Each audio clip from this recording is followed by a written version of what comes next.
Oral questions. Questions orales. L'honorable chef de... Il ouvre la porte. Right. So he is opening... Oral questions. Questions orales. L'honorable chef de... The Honourable Leader of the Opposition. Right. So he is opening the door to legalizing hard drugs in Montreal and perhaps in other cities in Quebec. We're against it. Minister legalized smoking meth in hospital rooms, shooting up heroin in parks next to children, using hard drugs on public transit. The British Columbia government has asked him to reverse this legalization for parks, hospitals, and transit. Will he? Yes or no? The Right Honourable Prime Minister. Mr. Speaker, the opioid epidemic is hitting families, communities, and individuals right across this country and has for many, many years. That's why we are continuing to use an approach grounded in compassion, in public safety and public health, and facts-based decisions. We responded to British Columbia government's asking for a pilot project. We will, yes, work with them to adjust it in ways that they see fit. It's important to make sure that BC continues to do the things that it needs to do to keep people safe in its jurisdiction. The Honourable Leader of the Opposition. He still refuses to answer the question on whether or not he will reverse himself. He made the decision to exempt hard drugs from the criminal law so that it became legal to smoke meth or crack in a hospital room, including around nurses who are breastfeeding their kids.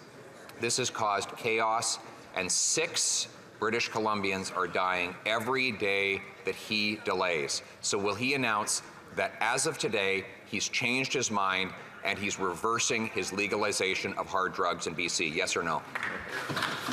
The Right Honourable Prime Minister. Mr. Speaker, a number of years ago, British Columbia approached us with a pilot project that they wanted to bring in to look at a different way of dealing with the ongoing public health crisis that was hitting British Columbia around the opioid epidemic. We worked with them as they developed this pilot project, and now that they are asking for modifications to that project, we are looking at those modifications, and we will work with BC as they seek to adjust their plans around public health and around dealing with this opioid epidemic. The Honourable Leader of the Opposition. Mr. Speaker, there is no time to waste. The BC government asked him to reverse his legalization of crack, heroin, and other hard drugs in public places on Friday. Every day, 6 British Columbians die of overdoses under this policy, and many more die as a result of drug-induced crimes. So there is no time for bureaucratic and political considerations. Will he announce now that his experiment with legalizing hard drugs in BC is over? Yes or no? The Right Honourable Prime Minister.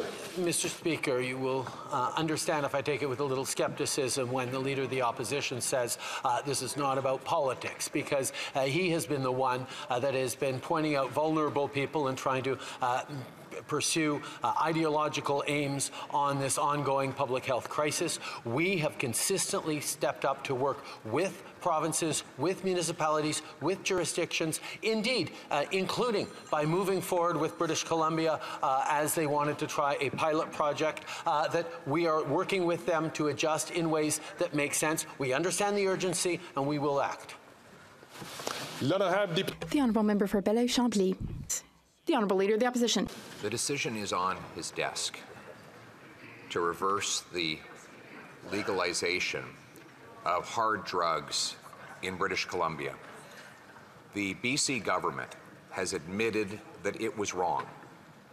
They decided not to go ahead with the full 3-year pilot project that the Prime Minister brought in place by exempting hard drugs from criminal law. Will he do as the BC government has done?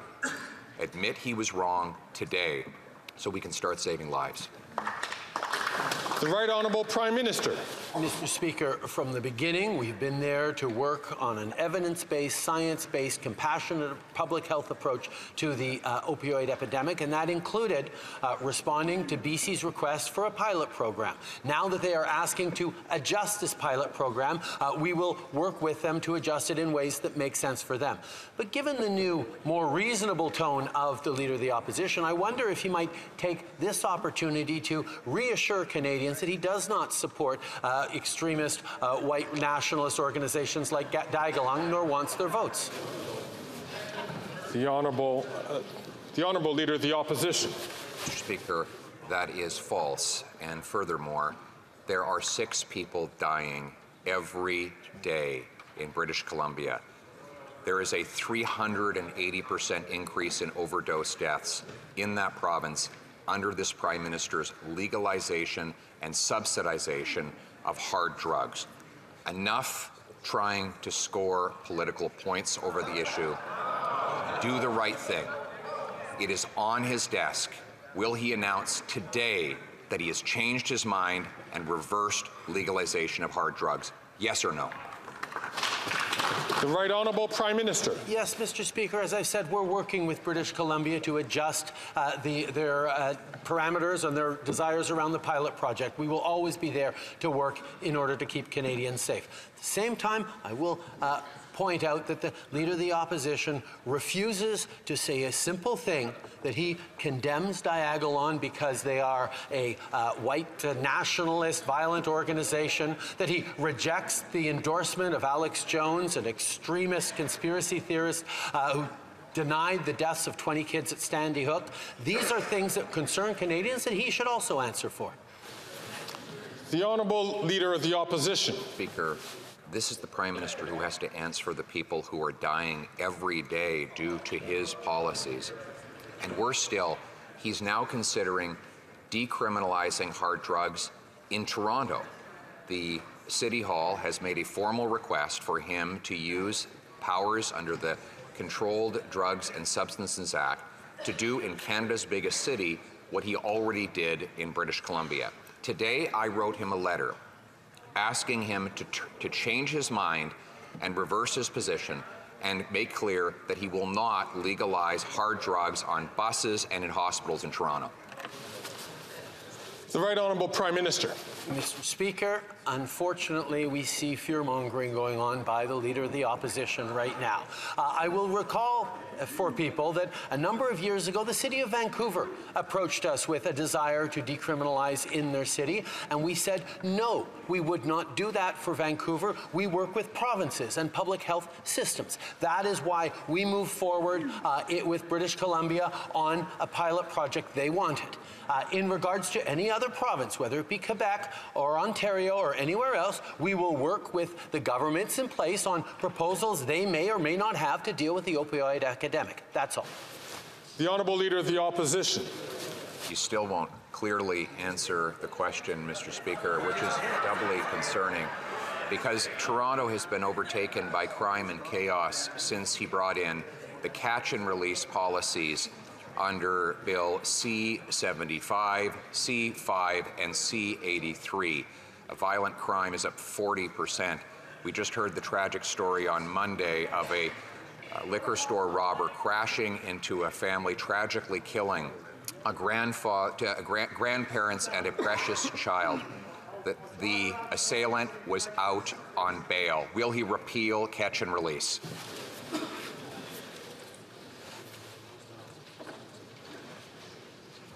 The Right Honourable Prime Minister.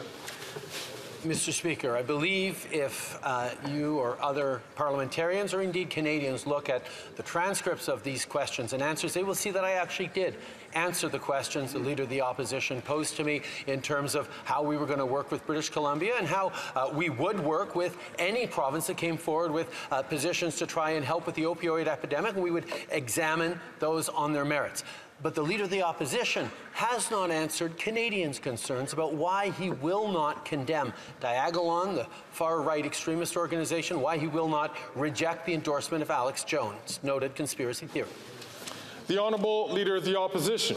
Speaker, he has not answered the question whether he would expand decriminalization elsewhere.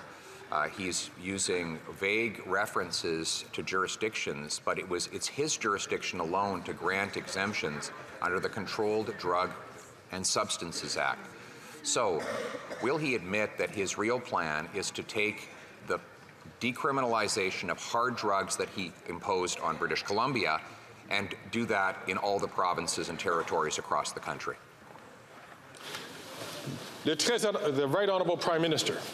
No, Mr. Speaker. I think for 8 years, for almost 9 years now, Canadians have seen that our approach on the opioid epidemic is grounded in public safety, in public health, in compassion, in funding frontline workers, and doing things that work to save lives and help people. And it is not to have some sort of secret plan, as he proposes. But if he wants to talk about secret plans, he would probably do well to actually clear the air for Canadians about his seeking for support amongst members of extremist right-wing organizations like Diagolon.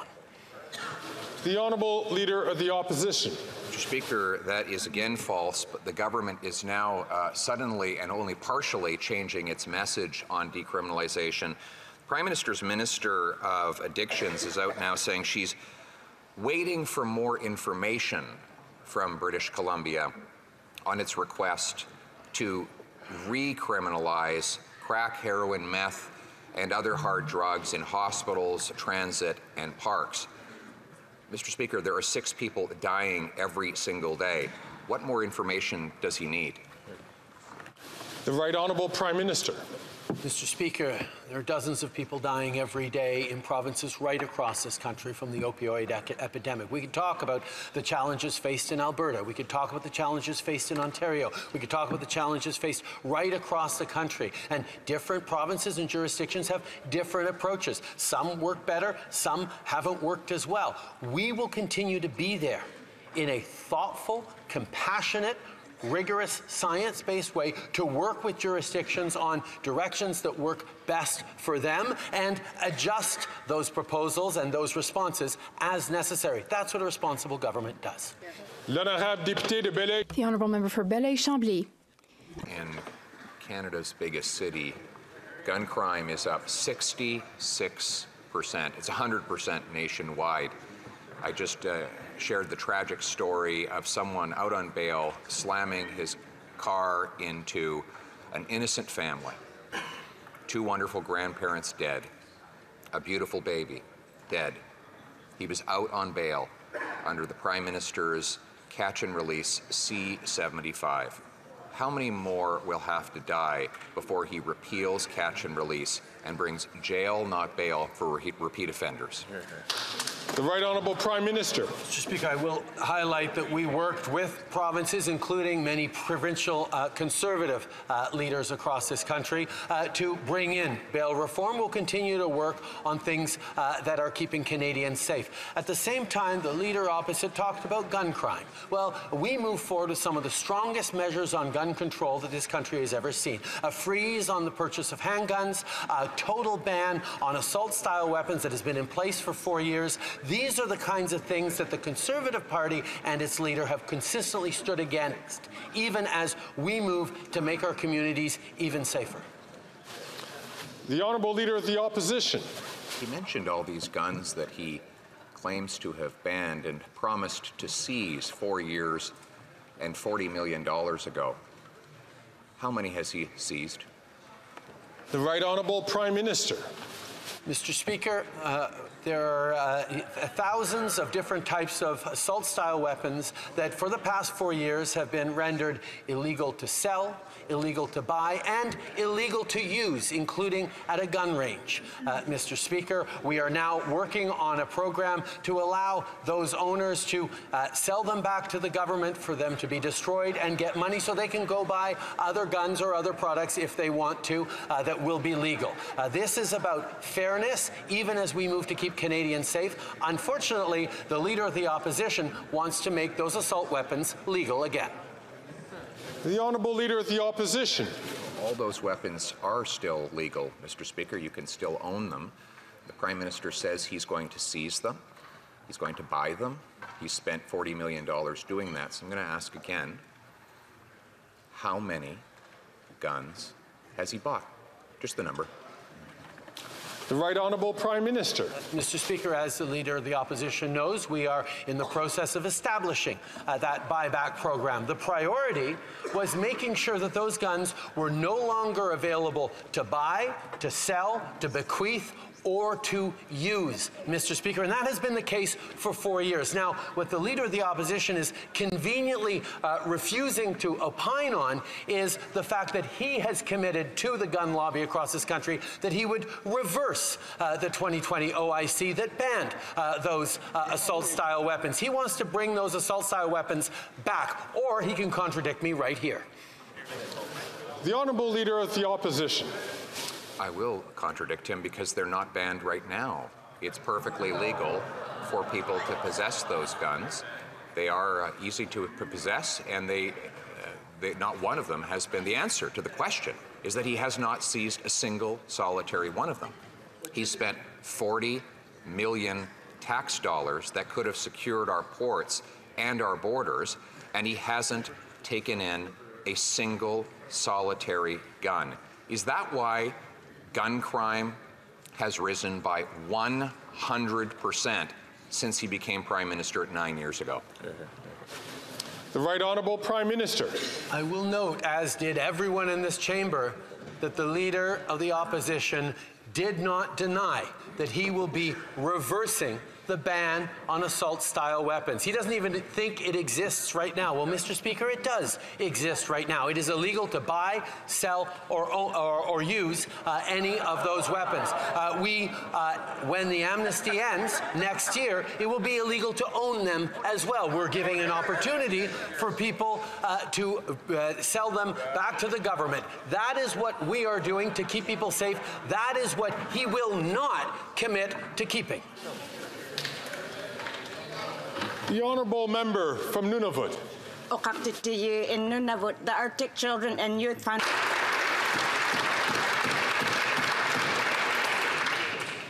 I'll get back to this at the end of the House, end of this question period, but I encourage all members to continue, aside perhaps from the last question, to continue in the positive vein, which I think Canadians have noticed that members have been taking today. The Honourable Member, the Honourable Leader of the Opposition. 2 years ago, after having doubled the rent, doubled mortgage payments, and doubled the needed down payment for a home, the Prime Minister promised in his budget that he would double home building. Here we are, 2 years later, and home building is down 8%. His housing agency says it will be down next year and the year after that. If it cost him $89 billion in programs to bring home building down, how much would he have to spend to bring it up? The Right Honourable Prime Minister. Mr. Speaker, our housing plan is focused on fairness for every generation. We, over the coming years, will be unlocking 3.8 million new homes by cutting red tape, by rezoning, by lowering the costs of home building, by using public lands and vacant office buildings to build affordable housing for Canadians. We will be reviving the dream of home ownership for young Canadians by making it easier to save up for a tax-free down payment and giving renters credit for their monthly rent payments towards the ability to get a mortgage. We've put forward the most comprehensive, ambitious housing plan this country has ever seen. The Honourable Leader of the Opposition. The only thing it doesn't do is build homes. Since he made the most recent promise in 2022 to double housing construction, the number of builds is actually down and expected to continue to drop next year and the year after that, according to his own housing agency. Yet, he says we should all be assured because once again, he's spending tens of billions of dollars on the problem that he created. So can you tell us, in what year will home building actually rise? Which year? The Right Honourable Prime Minister. Mr. Speaker, we know well that the federal government has an important role to play in ensuring housing starts across the country and ensuring the opportunities for Canadians to buy their first home, to move forward up the equity ladder. These are things that we know we have a role to play in. But we are not alone in that, Mr. Speaker, which is why we are challenging and encouraging municipalities and provinces to also step up with ambition in our national housing home building plan. This is why we're putting incentives on the table. We're putting investments in the pockets of municipalities, including with our Accelerator Fund. There is more to do, but we will be doing it in partnership. The Honourable Leader of the Opposition. That's what he's been saying for 9 years.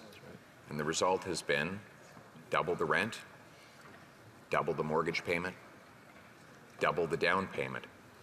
And just this week, a survey showed that 72% of Canadians who don't own a home believe they never will. Canada was not like this before this Prime Minister, and surely it won't be like this after he's gone. The Prime Minister a comment on what it's like to be the only Prime Minister in history to deprive an entire generation of home ownership. The Right Honourable Prime Minister. Mr. Speaker, the government that was in place before I became Prime Minister had a housing minister who is now the Leader of the Opposition, in a government that explicitly said that the federal government had no role to play and no responsibility towards building affordable housing across this country. So for 10 years, there was very little, there was almost no federal involvement in building homes across this country. We turned that around starting in 2017, and we will continue to invest, to create opportunities, to create fairness for millennials and Gen Z so that they can buy. The Honourable Leader of the Opposition. Well, he did turn it around, Mr. Speaker. 9 years is obviously too long for him because he's starting to attribute to the previous government words he said himself. Yeah. He was the one who said the federal government is not responsible for home housing construction or affordability. That is after he doubled the cost. When I was housing minister, we built 89,000 apartments at an average rent of $973. Since then, the rent has doubled, the mortgage payment has doubled, the needed down payment has doubled. So with all this failure, why is he doubling down? Yeah. The Right Honourable Prime Minister. Mr. Speaker, our Housing Accelerator program, our comprehensive plan to build more homes, to make sure that Canadians can see themselves in home ownership once again, is exactly what we are continuing to invest in. Yes, I pointed out that we cannot build homes alone, that we need partners in the provinces and municipalities, but I never denied that the federal government needs to continue to act on housing. That's why we've done that since 2017. That's why we're continuing to do it now. We need to make sure that young Canadians have opportunities their parents and grandparents have. That's what we're stepping up for. That's what he refuses to do. The Honourable Member for... The Honourable Leader of the Opposition. The Prime Minister is not worth the cost of debt interest. He doubled